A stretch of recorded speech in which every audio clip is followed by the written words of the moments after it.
ಎಲ್ಲಾ ಗೃಹಲಕ್ಷ್ಮಿಯರಿಗೆ ಪಂಚ ಗ್ಯಾರಂಟಿ ಯೋಜನೆಗಳ ಬಗ್ಗೆ ಮುಖ್ಯಮಂತ್ರಿ ಡಿ.ಕೆ. ಶಿವಕುಮಾರ್ ಅವರ ಹೊಸ ಹೇಳಿಕೆ. ಗೃಹಲಕ್ಷ್ಮಿಯರಿಗೆ ಹೊಸ ರೂಲ್ಸ್, ಬಾಕಿ ಹಣ ಜಮಾ. ಇನ್ ಮುಂದೆ ಈ ಕಾರ್ಡ್ ಕಡ್ಡಾಯ ಮಾಡ್ತಾ ಇದ್ದಾರೆ. ಪ್ರತಿಯೊಬ್ರು ಕೂಡ ವಿಡಿಯೋ ಪೂರ್ತಿಯಾಗಿ ನೋಡಿ. ಹೌದು ವೀಕ್ಷಕರೇ, ಈ ಕಾರ್ಡ್ ಇದ್ದವರಿಗೆ ಮಾತ್ರ ಗ್ಯಾರಂಟಿ ಲಾಭಗಳು ಸಿಗಲಿದೆ. ತಪ್ಪು ಮಾಡಿದ್ರೆ ನಿಮಗೆ ಹಣನೂ ಬರಲ್ಲ ಆಯ್ತಾ. SIR ಪ್ರಕ್ರಿಯೆ ಕೂಡ ಶುರುವಾಗ್ತಾ ಇದೆ. ಅಂದ್ರೆ ಪ್ರತಿಯೊಂದನ್ನು ಕೂಡ ಡೀಟೇಲ್ ಆಗಿ ನೀವು ಮಾಹಿತಿ ತಿಳ್ಕೋಬೇಕು. ಅನ್ನಭಾಗ್ಯ ಫಲಾನುಭವಿಗಳು, BPL ಕಾರ್ಡ್ ಇದ್ದವರು, ರೇಷನ್ ಕಾರ್ಡ್ ಇದ್ದವರಾಗಿರ್ಬೋದು, ಗೃಹ ಜ್ಯೋತಿ ಫಲಾನುಭವಿಗಳು, ಇನ್ನು ಮುಖ್ಯವಾಗಿ ಗೃಹ ಜ್ಯೋತಿ ಮತ್ತೊಮ್ಮೆ ಅರ್ಜಿ ಹಾಕಬೇಕು, ಮತ್ತೆ ಗೃಹಲಕ್ಷ್ಮಿ ಯೋಜನೆಗೆ ಇನ್ನೊಮ್ಮೆ ಅರ್ಜಿ ಹಾಕಬೇಕು. ಯಾವೆಲ್ಲ ದಾಖಲೆಗಳು, ಯಾವೆಲ್ಲ ಪ್ರಶ್ನೆಗಳು ಕೇಳ್ತಾರೆ ಅರ್ಜಿ ಹಾಕುವಾಗ. ಇನ್ನು ಶಕ್ತಿ ಸ್ಮಾರ್ಟ್ ಕಾರ್ಡು, ಅಂದ್ರೆ ನಮ್ಮ ಕರ್ನಾಟಕದವರಿಗೆ ಮಾತ್ರ ಶಕ್ತಿ ಯೋಜನೆ, ಹೊಸದಾಗಿ ಐಡೆಂಟಿಟಿ ಕಾರ್ಡ್ ಕೊಡ್ತೀವಿ ಅಂತ ಮುಖ್ಯಮಂತ್ರಿ ಡಿ.ಕೆ. ಶಿವಕುಮಾರ್ ಅವರ ಒಂದು ಹೇಳಿಕೆ. ಅಂದ್ರೆ ಇವತ್ತಿನ ಈ ವಿಡಿಯೋದಲ್ಲಿ ನಾವು ನಿಮಗೆ ಸಂಪೂರ್ಣವಾಗಿ ಅಪ್ಡೇಟ್ ಒಂದೇ ವಿಡಿಯೋದಲ್ಲಿ ಕೊಡೋದ್ರಿಂದ ವಿಡಿಯೋ ಪೂರ್ತಿಯಾಗಿ ನೋಡಿ. ಇನ್ನು ಮನೆಗೆ ಬರ್ತಾರೆ BLO ಅಧಿಕಾರಿಗಳು, ಒಂದು ಎನ್ಯುಮರೇಷನ್ ಅರ್ಜಿ ಕೂಡ ಕೊಡ್ತಾರೆ. ಆ ಅರ್ಜಿಯಲ್ಲಿ ಏನೆಲ್ಲ ಪ್ರಶ್ನೆಗಳು ಇರುತ್ತೆ, ಮತ್ತೆ ಅದರಲ್ಲಿ ನೀವೇನೋ ತಪ್ಪು ಮಾಡಿದ್ರೆ, ನಿಮ್ದು ಮತದಾನದ ಹಕ್ಕು ಹೋದ್ರೆ ನಿಮಗೆ ಗ್ಯಾರಂಟಿಗಳ ಲಾಭ ಸಿಗಲ್ಲ, ಪಿಂಚಣಿ ಹಣನೂ ಬರಲ್ಲ, ಗೃಹಲಕ್ಷ್ಮಿ ಹಣನೂ ಬರಲ್ಲ ಅಂತ ಮುಖ್ಯಮಂತ್ರಿ ಡಿ.ಕೆ. ಶಿವಕುಮಾರ್ ಅವರು ಹೇಳಿರುವಂತದ್ದು. ಹಾಗಾದ್ರೆ ಆ ಒಂದು ಅರ್ಜಿ ತುಂಬಿ ಎಲ್ಲಿ ಕೊಡಬೇಕು, ಯಾವಾಗ ಕೊಡಬೇಕು, ಅದ್ರ ಬಗ್ಗೆ ಅಪ್ಡೇಟ್ ನೋಡೋಕ್ಕಿಂತ ಮುಂಚೆ ಒಂದು ದೊಡ್ಡ ಗುಡ್ ನ್ಯೂಸ್ ಬರ್ತಾ ಇದೆ.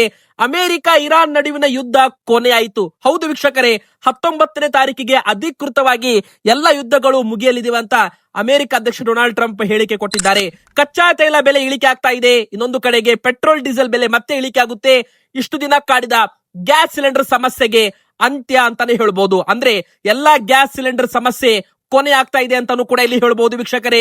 ಎಲ್ಲರಿಗೂ ಕೂಡ ಗುಡ್ ನ್ಯೂಸ್ ಭಾರತದ ಜನರಿಗೆ ಅಂತ ಹೇಳ್ತಾ, ಮೊದಲಿಗೆ ವಿಡಿಯೋ ಶುರು ಮಾಡೋಕ್ಕಿಂತ ಮುಂಚೆ ನೀವು ಗೃಹಲಕ್ಷ್ಮಿ ಫಲಾನುಭವಿಗಳಾಗಿದ್ರೆ, ರೇಷನ್ ಕಾರ್ಡ್ ಹೊಂದಿದ್ರೆ ಬೇಗನೆ ವಿಡಿಯೋಗೆ ಲೈಕ್ ಮಾಡೋದ್ರ ಮೂಲಕ ವಿಡಿಯೋಗೆ ಸಪೋರ್ಟ್ ಮಾಡೋದನ್ನ ಮರಿಬೇಡಿ. ತುಂಬಾ ಜನ ಲೈಕ್ ಮಾಡ್ತೀರಾ, ಕಮೆಂಟ್ ಮಾಡ್ತೀರಾ, ನಿಮಗೆಲ್ಲರಿಗೂ ಹೃದಯಪೂರ್ವಕ ಧನ್ಯವಾದಗಳು. ಇನ್ನು ವೀಕ್ಷಕರೇ, ನಾವು ಕೇಳೋ ಪ್ರಶ್ನೆಗೆ ಪ್ರತಿಯೊಬ್ರು ಕಮೆಂಟ್ ಬಾಕ್ಸ್ ಮೂಲಕ ಉತ್ತರ ಕೊಡಬಹುದು. ನಿಮಗೆ 30ನೇ ಕಂತು ಹಣ ಜಮೆ ಆಯ್ತಾ ಗೃಹಲಕ್ಷ್ಮಿದು? ಎದಕ್ಕಂದ್ರೆ 30ನೇ ಕಂತಿನವರೆಗೂ ಹಣವನ್ನ ಹಾಕಲಾಗಿದೆ ಅಂತ ಸರ್ಕಾರದಿಂದ ಅಧಿಕೃತವಾಗಿ ಆದೇಶ ಬಂದಿದೆ, ಒಂದು ಘೋಷಣೆ ಕೂಡ ಆಗಿದೆ. ಆದ್ರೆ ಇದರಲ್ಲಿ ಒಟ್ಟು 3,89,000 ಜನರಿಗೆ ಹಣ ಬಂದಿರ್ಲಿಕ್ಕಿಲ್ಲ. ಎದಕ್ಕಂದ್ರೆ ಅನರ್ಹರು, ಅಂದ್ರೆ ಮೃತಪಟ್ಟವರು ಆಗಿರ್ಬೋದು, ತೆರಿಗೆ ಪಾವತಿದಾರರಾಗಿರ್ಬೋದು. ಒಟ್ಟು ನಮ್ಮ ಕರ್ನಾಟಕ ರಾಜ್ಯದಂತ ಗೃಹಲಕ್ಷ್ಮಿ ಯೋಜನೆಯಲ್ಲಿ ದುರ್ಬಳಕೆ ಆಗಿರೋದು ಪತ್ತೆಯಾಗಿದೆ. ಯಾವ ತರ ದುರ್ಬಳಕೆ ಆಗಿದೆ ಅದು ನಿಮಗೆಲ್ಲರಿಗೂ ಕೂಡ ಗೊತ್ತಾಗಬೇಕು. ಎದಕ್ಕಂದ್ರೆ ಈ ತಪ್ಪು ಮಾಡಿದ್ರೆ ನಿಮಗೂ ಕೂಡ ಹಣ ಬರಲ್ಲ. ವೀಕ್ಷಕರೇ, ಮೊದಲನೇ ದೊಡ್ಡ ತಪ್ಪು ಏನಪ್ಪಾ ಅಂದ್ರೆ, ನೀವು ಬೇರೆಯವರ ಮೊಬೈಲ್ ನಂಬರ್ ಕೊಟ್ಟಿದ್ರೆ, ಅಂದ್ರೆ ಗೃಹಲಕ್ಷ್ಮಿ ಯೋಜನೆಗೆ ಅರ್ಜಿ ಹಾಕುವಾಗ ತರಾತುರಿಯಲ್ಲಿ ಅರ್ಜೆಂಟ್ ಅಲ್ಲಿ ಯಾರದೋ ಮೊಬೈಲ್ ನಂಬರ್ ನೀವು ಕೊಟ್ಟಿರ್ಬೋದು, ಮನೆಯಲ್ಲಿ ಯಾರದೋ ಒಂದು ನಂಬರ್ ಕೊಟ್ಟಿರ್ತೀರಾ, ಆ ನಂಬರ್ ಈಗ ಬಂದ್ ಆಗಿರುತ್ತೆ, ಅವಾಗ ವೆರಿಫಿಕೇಶನ್ ಫೇಲ್ ಆಗಿರ್ಬೋದು, ಅವಾಗ ನಿಮಗೆ ಹಣ ಬರ್ದೇನೆ ಇರಬಹುದು. ಹೀಗೂ ಕೂಡ ಆಗಿದೆ. ಯಾರದೋ ಮೊಬೈಲ್ ನಂಬರ್ ಕೊಟ್ಟು ಯಾರದೋ ಹೆಸರಲ್ಲಿ ಅಕೌಂಟ್ ಓಪನ್ ಮಾಡಿಸಿ ಹಣ ಪಡ್ಕೋತಾ ಇದ್ದಾರಂತೆ, ಇದು ಕೂಡ ಗೊತ್ತಾಗಿದೆ. ಇನ್ನು ಎರಡನೇದಾಗಿ, ಬೇರೆ ರಾಜ್ಯದ ಬ್ಯಾಂಕ್ ಅಕೌಂಟ್ಗೆ ಸರ್ಕಾರ ಹಣ ಹಾಕ್ತಾ ಇರೋದು ಕೂಡ ಈಗ ಪತ್ತೆ ಆಗ್ತಾ ಇದೆ. ಅಂದ್ರೆ ನೋಡಿ ಯಾವ ತರ ಎಲ್ಲ ಅಕ್ರಮವಾಗಿದೆ ಅಂತ.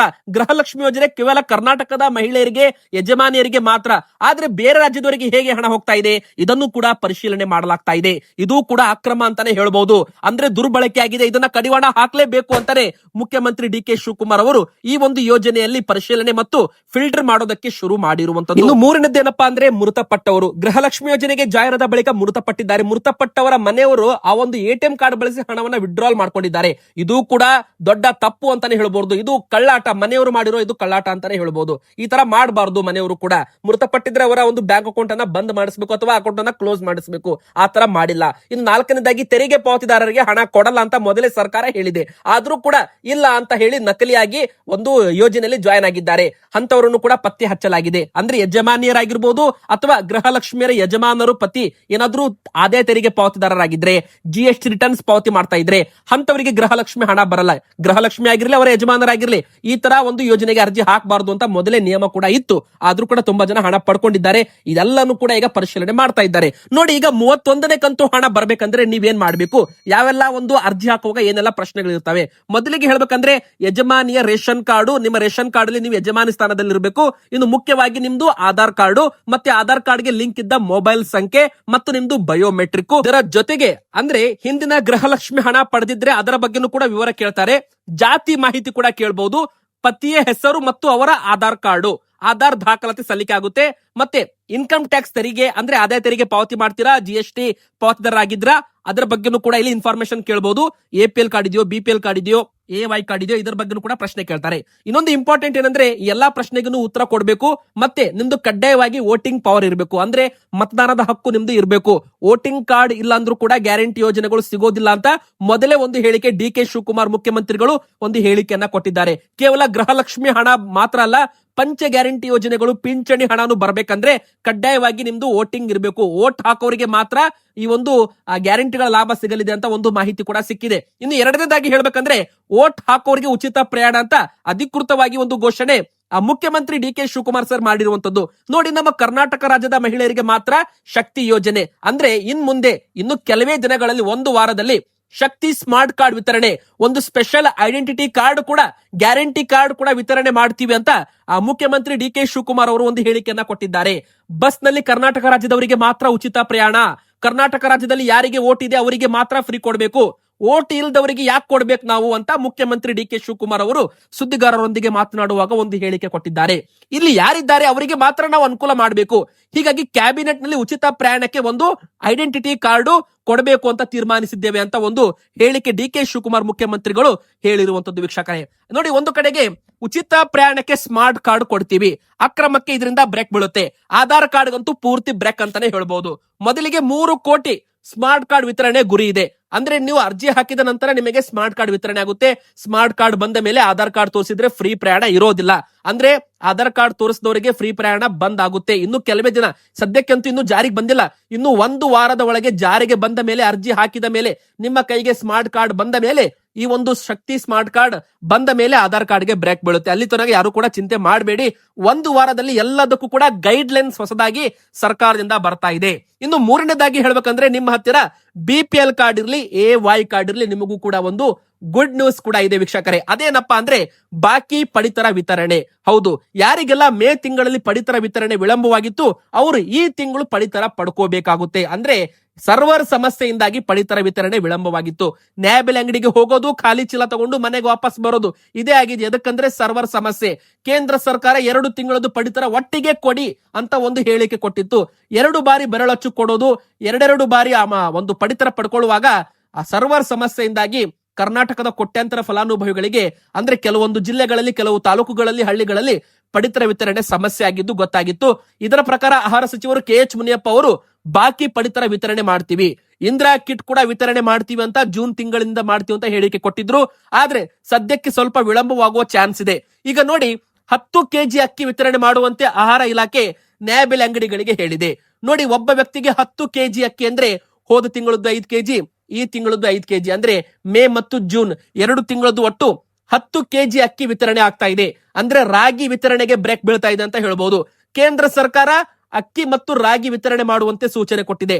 ಅಂದ್ರೆ 3 ಕೆಜಿ ರಾಗಿ, 2 ಕೆಜಿ ಅಕ್ಕಿ ವಿತರಣೆ ಮಾಡುವಂತೆ ಕೇಂದ್ರ ಸರ್ಕಾರ ನ್ಯಾಯಬೆಲೆ ಅಂಗಡಿಗಳಿಗೆ ಮತ್ತು ಆಹಾರ ಇಲಾಖೆಗೆ ಒಂದು ಹೇಳಿಕೆ ಕೊಟ್ಟಿರುವಂತದ್ದು. ಇನ್ನು ಎರಡನೇದಾಗಿ ಕರ್ನಾಟಕ ಸರ್ಕಾರದ BPL ಕಾರ್ಡ್ ಗ್ರಾಹಕರಿಗೆ 10 ಕೆಜಿ ಅಕ್ಕಿಯನ್ನ ವಿತರಣೆ ಮಾಡೋದ್ರ ಮೂಲಕ ಬಾಕಿ ಪಡಿತರವನ್ನ ಕ್ಲಿಯರ್ ಮಾಡಲಾಗ್ತಾ ಇದೆ. ಹೀಗಾಗಿ ನೀವು ಕೂಡ ನ್ಯಾಯಬೆಲೆ ಅಂಗಡಿಗೆ ಹೋಗೋದ್ರ ಮೂಲಕ ಅಕ್ಕಿಯನ್ನ ಪಡ್ಕೋಬೇಕಾಗುತ್ತೆ. ಇನ್ನು ಮತ್ತೊಂದು ಗುಡ್ ನ್ಯೂಸ್ ಏನಪ್ಪಾ ಅಂದ್ರೆ, ಮುಂದಿನ ತಿಂಗಳಿನಿಂದ ಇಂದಿರಾ ಕಿಟ್ ವಿತರಣೆ ಪ್ರಾರಂಭವಾಗುವ ಎಲ್ಲ ಸಾಧ್ಯತೆಗಳು ಇರುವಂತದ್ದು. ಈಗಾಗಲೇ ಈ ಒಂದು ಯೋಜನೆ ಘೋಷಣೆಯಾಗಿ ಕಳೆದ 6 ತಿಂಗಳಾಗಿದೆ. ಹೌದು, ಎಲ್ಲರಿಗೂ ಕೂಡ ಇಂದಿರಾ ಕಿಟ್ ಅಂದ್ರೆ BPL ಕಾರ್ಡ್ ಇದ್ದವರಿಗೆ, ಅಂತ್ಯೋದಯ ಪಡಿತರ ಚೀಟಿ ಇದ್ದವರಿಗೆ ಬಜೆಟ್ ನಲ್ಲೂ ಕೂಡ 6200 ಕೋಟಿ ರೂಪಾಯಿ ಹಣ ಅನ್ನಭಾಗ್ಯ ಯೋಜನೆಗೆ ಮೀಸಲಿಟ್ಟಿದ್ದಾರೆ. ಇಂದಿರಾ ಕಿಟ್ ಕೊಡಲಾಗುತ್ತೆ ಅಂತ ಮಾಜಿ ಮುಖ್ಯಮಂತ್ರಿ ಸಿದ್ದರಾಮಯ್ಯನವರು ಕೂಡ ಘೋಷಣೆ ಮಾಡಿದ್ರು. ಅದರ ಪ್ರಕಾರ ಜುಲೈ ತಿಂಗಳಿನಿಂದ ಅಡುಗೆ ಎಣ್ಣೆ, ಉಪ್ಪು, ಸಕ್ಕರೆ, ತೊಗರಿ ಬೇಳೆ ಹಾಗೂ ಕೇಂದ್ರ ಸರ್ಕಾರದಿಂದ ಅಕ್ಕಿ ಮತ್ತು ರಾಗಿ ಎಲ್ಲ ಆಹಾರ ಧಾನ್ಯಗಳು ಕೂಡ ವಿತರಣೆ ಮಾಡಲಾಗುತ್ತೆ ಅಂತ ಹೇಳಲಾಗ್ತಾ ಇದೆ. ಇದು ಒಂದು ಗುಡ್ ನ್ಯೂಸ್ ಅಂತಾನೆ ಹೇಳ್ಬಹುದು. ಇನ್ನು ಗೃಹ ಜ್ಯೋತಿ ಫಲಾನುಭವಿಗಳಾಗಿರ್ಲಿ, ಗೃಹಲಕ್ಷ್ಮಿ ಫಲಾನುಭವಿಗಳು ಮೊದಲ ಹಂತದಲ್ಲಿ ಯೋಜನೆಗೆ ಮರು ಅರ್ಜಿ ಹಾಕಬೇಕು. ಅಂದ್ರೆ ಹೊಸದಾಗಿ ನೀವು ಅರ್ಜಿ ಹಾಕೋದ್ರ ಮೂಲಕ ಈ 2 ಯೋಜನೆಗಳಿಗೂ ಕೂಡ ಮತ್ತೊಮ್ಮೆ ನೀವು ಅರ್ಜಿ ಹಾಕೋದ್ರ ಮೂಲಕ ಈ ಒಂದು ಯೋಜನೆಗಳ ಲಾಭ ಪಡ್ಕೋಬೇಕಾಗುತ್ತೆ. ಅಂದ್ರೆ ಯಾರು ಅರ್ಜಿ ಹಾಕಲ್ಲ ಅವರಿಗೆ ಈ ಯೋಜನೆಗಳ ಲಾಭ ಸಿಗೋದಿಲ್ಲ, ಬಂದ್ ಕೂಡ ಆಗಬಹುದು ಅಂತ ಹೇಳಲಾಗ್ತಾ ಇದೆ. ಯಾಕಂದ್ರೆ ಎರಡನೇ ರೀಸನ್, ಈ ಗೃಹ ಜ್ಯೋತಿ ಯೋಜನೆಯಲ್ಲೂ ಕೂಡ ತುಂಬಾ ಅಕ್ರಮವಾಗಿದೆ. ಒಬ್ಬರ ಹೆಸರಲ್ಲಿ 4-5 ಮೀಟರ್ಗಳಿದ್ದಾವೆ. ಬೇರೆ ರಾಜ್ಯದವರು ಕರ್ನಾಟಕದಲ್ಲಿ ಬಂದು ವಾಸವಿರ್ತಾರಲ್ಲ, ಕೆಲಸಕ್ಕೆ ಅಂತ ಬಂದಿರ್ತಾರಲ್ಲ, ಅವರು ಕೂಡ ಒಂದು ಮನೆ ಓನರ್ ಆಧಾರ್ ಕಾರ್ಡ್ ಬಳಸಿ ಈ ಒಂದು ಗೃಹ ಜ್ಯೋತಿಯಲ್ಲಿ ಜಾಯ್ನ್ ಆಗಿ 200 ಯೂನಿಟ್ ಫ್ರೀ ವಿದ್ಯುತ್ ಪಡ್ಕೋತಾ ಇದ್ದಾರೆ. ಇದು ಕೂಡ ಅಕ್ರಮ. ಅಂದ್ರೆ ಬೇರೆ ರಾಜ್ಯದವರಿಗೆ ಯಾಕೆ ಕೊಡಬೇಕು ನಾವು ಕರ್ನಾಟಕದವರು, ಈ ಒಂದು ಪ್ರಶ್ನೆ ಕೂಡ ಬರುತ್ತೆ. So ಯಾರೆಲ್ಲ ಬಾಡಿಗೆ ಮನೆಯಲ್ಲಿ ವಾಸವಿರ್ತೀರಾ ಅವರು ಕಡ್ಡಾಯವಾಗಿ ನಾವು ಕರ್ನಾಟಕದವರು ಅನ್ನೋದಕ್ಕೆ ಒಂದು ಪ್ರೂಫ್ ಕೊಡಬೇಕಾಗುತ್ತೆ ಮತ್ತು ಮನೆ ಮಾಲೀಕರು ಕೂಡ ಇದನ್ನ ಬಹಿರಂಗವಾಗಿ ಹೇಳಬೇಕಾಗುತ್ತೆ. ಯಾವ ಕೂಡ ಮುಚ್ಚಮರೆ ಮಾಡುವಂತಿಲ್ಲ. ಇನ್ನು ಎರಡನೇದಾಗಿ ಆ ಮೇಲ್ಗಡೆ ಮನೆ ಇರುತ್ತೆ, ಕೆಳಗಡೆ ಅಂಗಡಿ ಇರುತ್ತೆ, ಅಂತವರು ಈ ಗೃಹ ಜ್ಯೋತಿ ಯೋಜನೆ ಆ ಒಂದು ದುರ್ಬಳಕೆ ಮಾಡಿಕೊಂಡಿದ್ದಾರೆ. ಅಂದ್ರೆ ಮನೆಗೆ ಅಂತ ತಗೊಂಡು ಅಂಗಡಿಗಳಿಗೆ ಬಳಕೆ ಮಾಡಿದ್ದು ಕೂಡ ಗೊತ್ತಾಗಿದೆ. ಇದು ಅಕ್ರಮ, ಇದು ದುರ್ಬಳಕೆ ಅಂತಾನೆ ಹೇಳ್ಬಹುದು. ಸೊ ವೀಕ್ಷಕರು, ಇದನ್ನೆಲ್ಲ ಕೂಡ ತಪ್ಪಿಸಬಹುದು. ಇದನ್ನೆಲ್ಲ ತಪ್ಪಿಸಬೇಕಂದ್ರೆ ಸರ್ಕಾರ ಇದನ್ನ ಯೋಜನೆ ಮರುಪರಿಶೀಲನೆ ಮಾಡ್ತಾ ಇದೆ ಅಂತ ಕೂಡ ಇಲ್ಲಿ ಹೇಳ್ಬಹುದು. ಯಾರದೋ ಮೊಬೈಲ್ ನಂಬರ್ ಕೊಟ್ಟು ಯಾರೋ ಜಾಯ್ನ್ ಆಗಿದ್ದಾರೆ, ಇನ್ನು ಅಕ್ರಮವಾಗಿ ಒಂದು ಗ್ಯಾರಂಟಿಗಳ ಲಾಭ ಪಡ್ಕೋತಾ ಇದ್ದಾರಲ್ಲ, ಅವ್ರಿಗೆಲ್ಲರಿಗೂ ಕೂಡ ಶಾಕ್ ಅಂತಾನೆ ಹೇಳ್ಬಹುದು. ಮತ್ತೊಮ್ಮೆ ಅರ್ಜಿ ಹಾಕೋದ್ರ ಮೂಲಕ ಯೋಜನೆಗೆ ಮತ್ತೆ ನೀವು ಹೊಸದಾಗಿ ಅರ್ಜಿ ಹಾಕೋದ್ರ ಮೂಲಕ ಮತ್ತೆ ಜಾಯ್ನ್ ಆಗ್ಬೇಕಾಗುತ್ತೆ. ಇನ್ನು ತುಂಬಾ ಇಂಪಾರ್ಟೆಂಟ್ ಏನಪ್ಪಾ ಅಂದ್ರೆ SIR ಪ್ರಕ್ರಿಯೆ ಶುರುವಾಗ್ತಾ ಇದೆ. ಕರ್ನಾಟಕದಲ್ಲಿ ಮನೆ ಮನೆಗೆ ಅಧಿಕಾರಿಗಳು ಬರಲಿದ್ದಾರೆ. ನಿಮ್ಮ ಮನೆಗೂ ಬರ್ತಾರೆ, ನಮ್ಮ ಮನೆಗೂ ಬರ್ತಾರೆ, ಪ್ರತಿಯೊಂದು ಮನೆಗೂ ಕೂಡ ಇಲ್ಲಿ ಬರ್ತಾರೆ. ಎದಕ್ಕಪ್ಪ ಅಂದ್ರೆ ಮತದಾರರ ಪಟ್ಟಿ ಪರಿಷ್ಕರಣೆ ಕರ್ನಾಟಕದಲ್ಲಿ ಶುರುವಾಗ್ತಾ ಇದೆ. ಅಂದ್ರೆ SIR ಸ್ಪೆಷಲ್ ಇಂಟೆನ್ಸಿವ್ ರಿವಿಷನ್ ಅಂತ. ಅಂದ್ರೆ ನಿಮ್ದು ಮತದಾನದ ಎಲ್ಲಾ ಡೀಟೇಲ್ಸ್ ಅನ್ನ ತಗೋಬಹುದು. ನೋಡಿ, ಇಲ್ಲಿ ನಕಲಿ ಮತದಾರರನ್ನ ತೆಗೆದು ಹಾಕೋದು, ಹೊಸದಾಗಿ ಮತದಾರರನ್ನ ಆಡ್ ಮಾಡೋದೇ SIR ಪ್ರಕ್ರಿಯೆ. ಇಲ್ಲಿ ಅಧಿಕೃತವಾಗಿ ಮುಖ್ಯಮಂತ್ರಿ DK ಶಿವಕುಮಾರ್ ಅವರು ಒಂದು ಹೇಳಿಕೆ ಕೊಟ್ಟಿದ್ದಾರೆ. SIR ನಲ್ಲಿ ಮನೆಗೆ ಬರ್ತಾರಲ್ಲ BLO ಅಧಿಕಾರಿಗಳು, ಅವರು ನಿಮಗೆ ಒಂದು ಎನ್ಯುಮರೇಷನ್ ಫಾರ್ಮ್ ಅನ್ನ ಕೊಡ್ತಾರೆ. ಆ ಒಂದು ಫಾರ್ಮ್ ನಲ್ಲಿ ಇದ್ದ ಖಾಲಿ ಬಿಟ್ಟಿದ್ದ ಎಲ್ಲಾ ಒಂದು ಪ್ರಶ್ನೆಗಳಿಗೆ ನೀವು ಉತ್ತರವನ್ನ ಕೊಡಬೇಕು. ಅಂದ್ರೆ ನಿಮ್ಮ ಡೀಟೇಲ್ಸ್ ಅನ್ನ ನೀವು ಕೊಡಬೇಕಾಗುತ್ತೆ. ಒಂದು ವೇಳೆ ನೀವೇನಾದ್ರೂ ಎನ್ಯುಮರೇಷನ್ ಫಾರ್ಮ್ ತುಂಬಿ ವಾಪಸ್ ಕೊಡ್ಲಿಲ್ಲ ಅಂದ್ರೆ ನೀವು ಮತದಾನ ಮಾಡುವಂತೆ ಇಲ್ಲ. ಅಂದ್ರೆ ನಿಮ್ದು ವೋಟಿಂಗ್ ಪವರ್ ಹೋಗ್ಬಿಡುತ್ತೆ. ನಿಮ್ದು ಮತದಾನದ ಹಕ್ಕು ಇಲ್ಲ ಅಂದ್ರೆ ನಿಮಗೆ ಗ್ಯಾರಂಟಿ ಹಣನೂ ಬರಲ್ಲ, ಗೃಹಲಕ್ಷ್ಮಿ ಹಣನೂ ಬರಲ್ಲ, ಪಿಂಚಣಿ ಹಣನೂ ಬರಲ್ಲ, ಮತ್ತೆ ಸರ್ಕಾರದ ಯೋಜನೆಗಳ ಲಾಭನೂ ಕೂಡ ಸಿಗಲ್ಲ ಅಂತ ಅಧಿಕೃತವಾಗಿ ಮುಖ್ಯಮಂತ್ರಿ DK ಶಿವಕುಮಾರ್ ಅವರು ಹೇಳಿಕೆ ಕೊಟ್ಟಿದ್ದಾರೆ. ಹೀಗಾಗಿ SIR ಬಗ್ಗೆ ಎಲ್ಲರೂ ಕೂಡ ಜಾಗರೂಕರಾಗಿರ್ಬೇಕು. ಎನ್ಯುಮರೇಷನ್ ಅರ್ಜಿ ತುಂಬಿ ವಾಪಸ್ ಕೊಡ್ಲೇಬೇಕು ಅಂತ ಹೇಳಿದ್ದಾರೆ. ಇದಕ್ಕೆ ಬೇಕಾದ ಎಲ್ಲಾ ಸಹಾಯ ಕರ್ನಾಟಕ ಸರ್ಕಾರದಿಂದ ಜನರಿಗೆ ಮಾಡಲಾಗುತ್ತೆ ಅಂತ ಹೇಳಲಾಗಿದೆ.